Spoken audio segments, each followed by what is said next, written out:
नमस्कार, मेरा नाम आलोक है। आप लाइव स्ट्रीज देख रहे हैं। देखिए, इस वक्त की बड़ी खबर निकल के आ रही है। आरजेडी खेमे में जश्न का माहौल है और हो भी क्यों ना।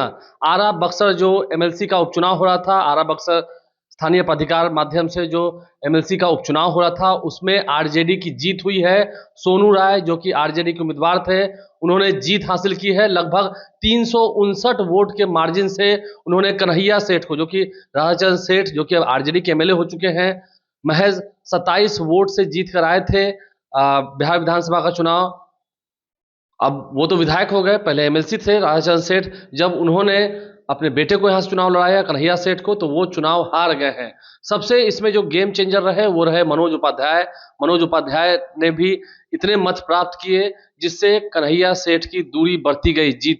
जीत से उनकी दूरी बढ़ती गई और अब आरा में भी जश्न मन रहा है। आरा से लेकर के पटना तक आरजेडी ने भी अब से कुछ देर पहले अपने सोशल मीडिया अकाउंट पर ये लगा दिया है। 359 वोटों से जीत हो चुकी है सोनू राय की। और आरजेडी ने लगा दिया है अपने फेसबुक पर, भोजपुर बक्सर स्थानीय प्राधिकार निर्वाचन क्षेत्र से राष्ट्रीय जनता दल के प्रत्याशी श्री सोनू कुमार राय जी को प्रबल जीत पर उन्हें समस्त राष्ट्रीय जनता दल के समस्त कार्यकर्ताओं एवं समर्थकों की जीत पर उन्हें बधाई। सोनू राय की जीत, भोजपुर बक्सर के आरजेडी प्रत्याशी थे, महागठबंधन प्रत्याशी थे और स्थानीय प्राधिकार निर्वाचन क्षेत्र से उनकी जीत हुई है। बहुत बधाई दे जा रहा है। आरजेडी में जश्न का माहौल है। कन्हैया सेठ हार चुके हैं। मनोज उपाध्याय ने साफ साफ कहा कि जो मुझ पर भरोसा नहीं किया गया, ऐसा लग रहा था कि मैं वोट कटवा हूं और मेरी कोई औकात नहीं है, मेरी कोई क्षमता नहीं है। उन्होंने काउंटिंग सेंटर के बाहर कहा आकर, जहां पर मतगणना कराई जा रही थी।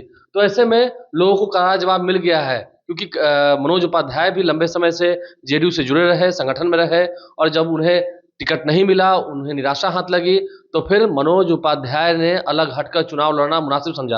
और लाइव स्ट्रीज ने पहले भी आपको खबरों के माध्यम से बताया था, हमारे वरिष्ठ पत्रकार रवि उपाध्याय ने भी बताया था कि आरा बक्सर का माहौल खराब है, गरमाया हुआ है।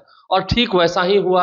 आरजेडी की वहां पर जीत हुई, महागठबंधन की जीत हुई। नई सरकार बनते के साथ ही जो पहला ये मैच हुआ उसमें आरजेडी जीत गई। यहाँ पर एनडीए की हार हो गई, जेडीयू हार गई और दर्जनों विधायक और मंत्री वहां पर लगाए गए थे प्रचार प्रसार में। दर्जनों विधायक मंत्री उतारे गए थे प्रचारक के रूप में। आरा से लेकर बक्सर तक सभी इतने विधायक थे, कोई काम नहीं आया, किसी की कोई शक्ति काम नहीं आए, क्योंकि नाराजगी वहां पर राधाचंद्र सेठ को लेकर थी। और ये वहां के वोटरों ने दिखाया भी।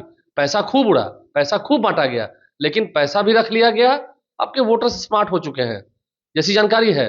पैसा तो खूब उड़ा है इलेक्शन में, इस बाई इलेक्शन में, उपचुनाव में पैसा भी खूब उड़ा। और नतीजा क्या आया आपने देख लिया। आरजेडी की जीत हो गई है, जेडीयू और एनडीए की हार हो गई है, करारी हार हुई है 359 वोट के मार्जिन से।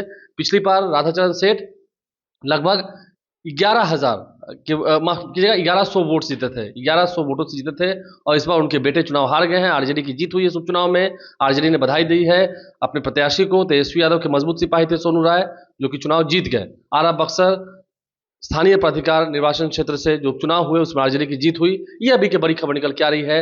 मनोज उपाध्याय ने सारा खेल खराब कर दिया। इसलिए कहते हैं अपने व्यक्ति पर विश्वास करना चाहिए, नहीं विश्वास करेंगे घर में लंका लगा दी जाएगी, और लंका लगा दी गई है जेडीयू की। हमारे चैनल को सब्सक्राइब कर लें, साथ साथ पेज भी लाइक करें। धन्यवाद।